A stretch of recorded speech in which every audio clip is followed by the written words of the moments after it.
So welcome everybody to another Halloween Spotlight. So we've already looked at the films of Vincent Price and we've also looked at another film in it itself. And yeah, today we're going to be looking at underrated horror sequels or slash prequels. One of these is a little bit tentative purely because it was more well received than its predecessor, but because of its predecessor I feel it was a little bit tainted. And that is Ouija, Origin of Evil. So released in 2016, directed by Mike Flanagan, who we'll get onto in a minute or two when we look at another one of his films. And yeah, I really rather enjoy this film. Yeah, it's way better than its predecessor, which, like I said, is probably what tainted this film's reception at the time. I'm guessing a lot of people thought it was going to be more of the same kind of thing. Even its box office reception was somewhat impacted by that predecessor's film's reception, which was, yeah, understandably quite woeful because it was a pretty awful film. But yeah, I find this to be pretty damn good, to be honest. And yeah, its period setting is really well done because it's set in the 1950s, 1960s, one or the other. And yeah, it's got good scares, good cinematography, and Mike Flanagan does a really good, solid job of putting his own mark on this kind of film, and definitely showed that he could make a hit of a film because it was a massive success. It only cost what 8 or 12 million to make, and yet it made more than 81 million worldwide. So yeah, a resounding success. Not as much in terms of box office success as its predecessor, but definitely a better film in terms of its being a better film, basically. And then from 1978 we have Jaws 2. Now this is directed by Jana Schwartz, who I've not seen anything from before, but in 1975 he did do a film called Bug, which sounds kind of interesting and probably was why he got the job of this film, because that film deals with, mutant cockroaches, I think it is, that come out of the ground after an earthquake and start blowing up the city somehow. So yeah, that's probably why he got the job for this. Now yeah, it is not as good as the first film.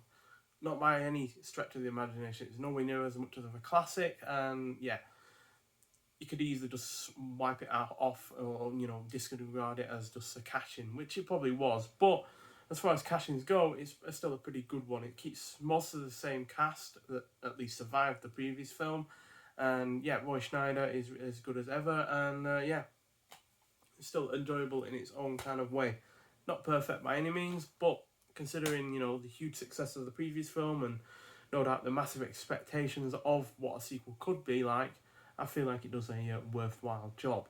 And then another sequel to a horror classic is Poltergeist II, The Other Side, released in 1986. And yeah, again, like Jaws 2, has most of the same cast that survived the previous film. And yeah, I think it does a really rather solid job at being a sequel. Again, not the classic of the first film by any means, but given, again, that the high expectations, just like with Jaws and Jaws 2, I feel this does an excellent job at being its own thing. And yeah, Reverend Kane, I think that's what he's called, is yeah, a really rather spooky presence, quite frankly, as is is a masquerade for the Beast, which was part of the first film. So yeah, really solid effort, and yeah, highly enjoyable and well worth a watch. If you really like the first film, then I imagine you will get plenty out of this film as well. So yeah, that was directed by Brian Gibson, by the way, who I've not seen anything from before, and the rest of his filmography doesn't sound particularly interesting, but regardless, that film is on its own good. And yeah, fourthly we have Doctor Sleep, also directed by Mike Flanagan, and yeah, controversial opinion coming. I actually prefer this to The Shining. Yes, I do. Two reasons. One, I find this to be a scarier effort, and secondly, I find the characters are a lot more engaging and a lot more relatable in a lot of ways. And yeah, that's primarily down to one, the direction of Mike Flanagan, and secondly, because Ewan McGregor is absolutely amazing as Danny. So yeah, do highly recommend seeing this if you still haven't. It came out in 2019, so it's a few years old now, but yeah, excellent film. Looks great on 4K, by the way, and the director's cut is even better than the theatrical cut because there's more of it. There's more, characterization, and there's a bit more fleshed out. So yeah, do highly recommend seeing this if you haven't already. And yeah, I know it's a controversial opinion, and I'm not doing it to be a contrarian or anything, but I do generally prefer this to the Shining, and yeah, it does seem to be a bit of a theme really with well-known directors like Stanley Kubrick, for instance, where I end up preferring the sequels to their films more than their originals. Not that I hate The Shining by any means; it's a solid 4-star out of 5 film, but Doctor Sleep for me is a definite 5 out of 5 for me. And yeah, it's the same with 2010, the year we make contact, the sequel to 2001: A Space Odyssey. I prefer 2010 to 2001 as well. Not saying it's a great film or anything like that, but I do enjoy it a lot more. So yeah, just the way I go, quite frankly.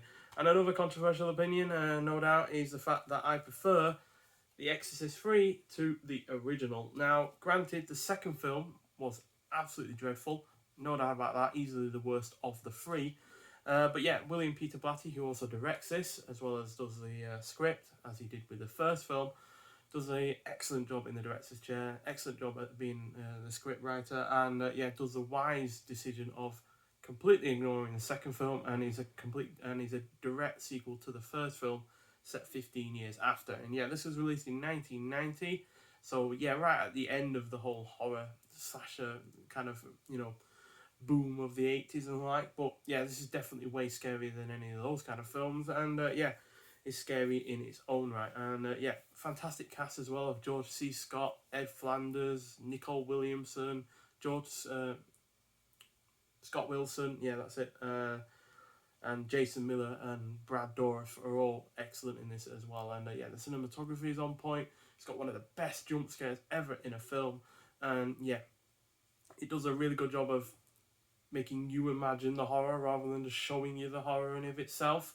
because you don't actually see any murder in this actually, even though there are murders that are committed, and yet it's what you're being told about the murder, how the crime was committed, what happened to the victim, and all that lot that really does sell this as a scary effort. And yeah, the ending on this, even though it was different to what the director wanted, is still also excellent as well. It's a really, really entertaining finale. So yeah, again, if you've not seen this before, highly recommend it. Our video gave this an excellent release, by the way, and yeah, I immediately jumped on buying this when they announced it way back in, when was it, 2019? Yeah, so yeah, 2019 they released this, and yeah, excellent film. Hopefully it gets a 4K release, because I imagine that'll make it look even better. So yeah, they're the 5 films I consider to be really rather underrated in comparison to their original films.